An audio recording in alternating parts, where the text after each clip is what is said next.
In a world where most of us are preoccupied with our phone screens, we've long mastered the art of scrolling, tapping, and swiping. But there is one skill that we may have overlooked, one skill that has almost become foreign to us. That is the art of conversation. Whether you're at a graduation, a networking event, or even a wedding party, your ability to spark and maintain a healthy conversation with strangers could go a long way in your personal and professional life. So how do you become an engaging conversationalist? Strategy number 1, don't be afraid to break the ice. In your quest to become a great conversationalist, you should never, ever expect people to just randomly come up to you and start a conversation. Because people often deal with social anxiety and shyness themselves and are less likely to take that first step with you.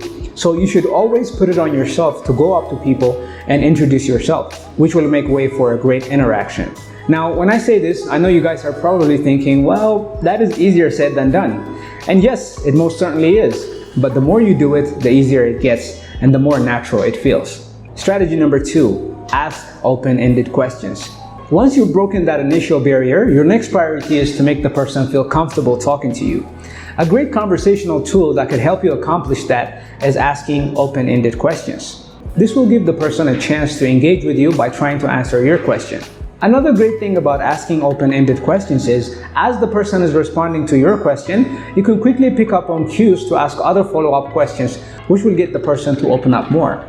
Questions like, where are you from? How do you know X? How often do you come here? Tend to be great conversation starters. Strategy number 3, listen more than you speak. As important as it is to ask engaging questions, it's also just as important to be an active listener.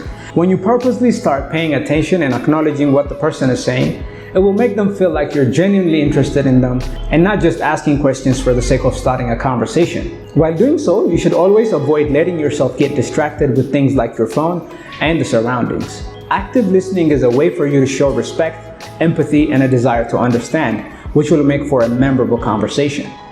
Strategy number 4, self-disclosure. As the conversation progresses, you obviously don't want to be the only one asking questions, or else it will quickly begin to feel one-sided, and you definitely don't want them to feel like they're being interrogated. So once you got the ball rolling, that is when you should contribute something of your own to the conversation. Now, this could be a personal story, an experience, or just your opinion or thoughts on any given subject matter. You might also crack a couple of harmless jokes at your own expense. This will bring trust and authenticity into the conversation, which will make the person feel like they know you and can bond with you on a deeper level. Strategy number 5, compliment. It won't cost you. No matter how big or small, we all put our own efforts into looking nice and presentable for any occasion. And nothing feels better than when someone notices that and compliments us for it. A great way to put people at ease during any conversation is by paying them a kind compliment. This technique is so powerful that you could actually see people's expression change as you do it.